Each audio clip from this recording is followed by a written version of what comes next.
യിരെമ്യാ പ്രവചനം 9-ാം അധ്യായത്തിന്റെ 23-ാം വാക്യം.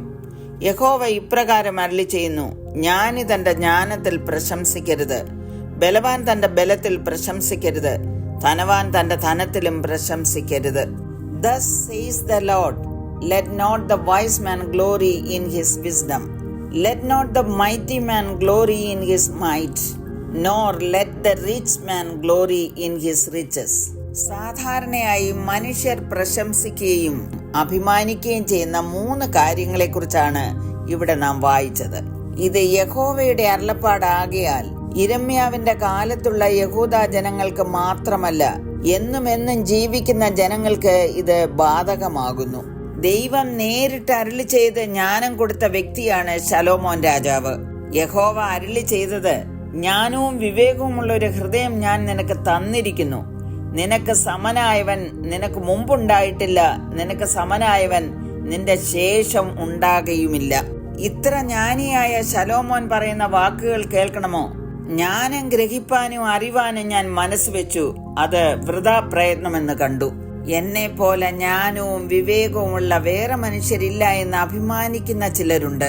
അവരോട് ജ്ഞാനിയായ ശലോമോൻ പറയുന്നത്, നിനക്ക് തന്നെ നീ ജ്ഞാനിയായി തോന്നരുത്, യഹോവയെ ഭയപ്പെട്ട് ദോഷം വിട്ടുമാറുക.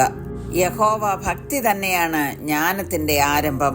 സഭാപ്രസംഗി 2:26 പറയുന്നു, തനിക്ക് പ്രസാദമുള്ള മനുഷ്യന് അവൻ ജ്ഞാനവും അറിവും സന്തോഷവും കൊടുക്കുന്നു.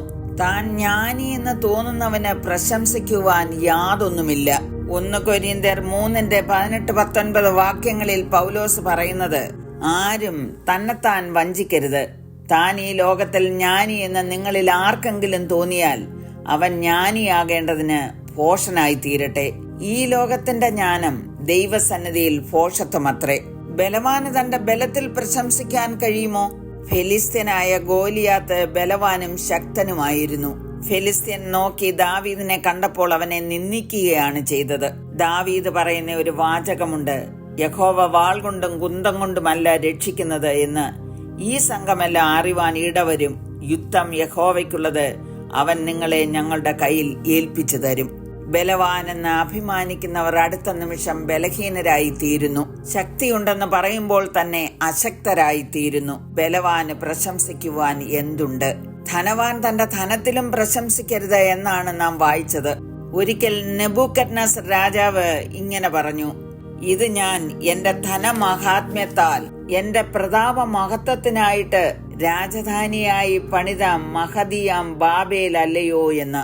എന്താണ് സംഭവിച്ചത് എന്ന് നമുക്കറിയാം. രാജാവിന്റെ പാർപ്പ് കാട്ടിലെ മൃഗങ്ങളോടൊപ്പമായി. കാളയെ പോലെ പുല്ല് തിന്നേണ്ടി വന്നു. പ്രിയമുള്ളവരെ, ഈ ദൃഷ്ടാന്തങ്ങളൊക്കെ നമ്മെ എന്താണ് പഠിപ്പിക്കുന്നത്?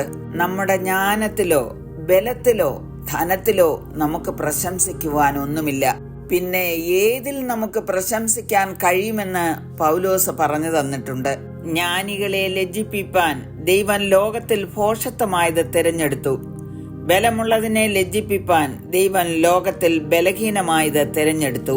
ഉള്ളതിനെ ഇല്ലായ്മയാക്കുവാൻ ദൈവം ലോകത്തിൽ കുലഹീനവും നികൃഷ്ടവുമായതും ഏതുമില്ലാത്തതും തിരഞ്ഞെടുത്തു.